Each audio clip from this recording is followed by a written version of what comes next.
Hello, HCA 425 students. Here we are for another update video. Sorry about last week. I didn't have an update video for you. Was a little sick, maybe with something that rhymes with bovid. Went 5 years through this and didn't get it until last week. My son, he's on his second time having it. Then I got sick from him. But for me, it was just really a severe cold. Yeah, wasn't really quite feeling like video last week. But I think I'm about 80% back now. So let's get back, kind of back on track. And with that, let's do some catch up here real quickly. So where we left off, I'm going to jump back here just on the progress journals. Some of you, I had forgotten to hit the submit button. Please go back and look at the progress journals. If you saw like it wasn't graded, it should be now fully updated in there with, any kind of feedback on that. But thank you for those progress journals, those perspectives that you offer in the class, case studies or whatnot that we could start introducing in the class are very helpful. So thank you for that. I really like taking the temperature and seeing how things are going and getting, how we can improve things.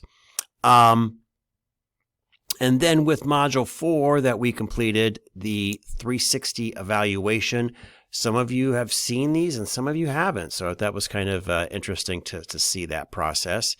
I'm a big fan of 360 evaluation. I think it's essential, but not every organization does it. And then there's right and wrong ways to do it. But I do appreciate great discussions on the 360 evaluation. All of those are graded as well. Now, just a quick aside here before I forget.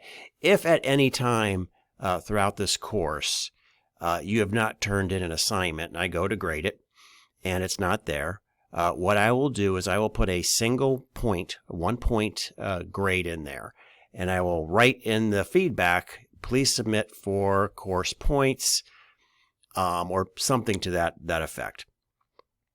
I do accept late work.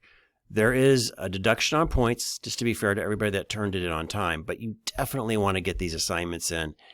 Even if there's a little bit of a haircut, on the points for being late. How students lose letter grades is really by missing assignments. So, when you get a 0 in the grade book, it's hard to recoup that. So go ahead, please submit that. When I see them submitted, I'll go back in and grade, and then I'll readjust that 1 point value that I put in there as a placeholder, and that'll be readjusted. So a little bit of housekeeping. So if you have any late assignments, please do those. All right, so that's enough of that. And then the 360 again evaluation, those should be all graded for everybody. This week, kind of our standard week, and our discussion is on employee retention.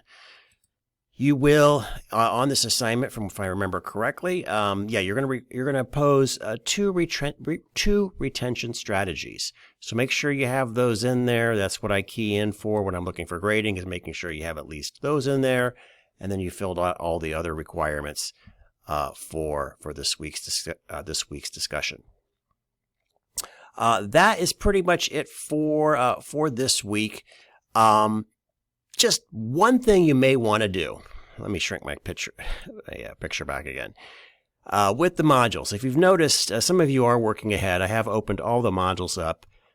Feel free to do that. Of course, the discussions, if you can always do your main posts ahead of time, but you have to go back and do your peer responses. And some of you still get some points off because you don't do the two required peer responses. Make sure you get those easy points. But anyhow, if you want to glance ahead, you can glance ahead kind of at our summative big project, if you will, in this entire thing. And that will be coming up next week in Module 6. It'll be kind of a two-parter where you're going to do a VoiceThread course summary outline. But you may want to look at Module 6 and kind of everything that's going to be there for this VoiceThread that you're going to do. If you've never done VoiceThread, it's a presentation software that we kind of the approved presentation software at the college. It's okay. It's not my favorite, to be honest with you, but it is the approved one that we have and the one that we support. And it is pretty user-friendly. And yeah, not much of a learning curve on it, so that's kind of nice.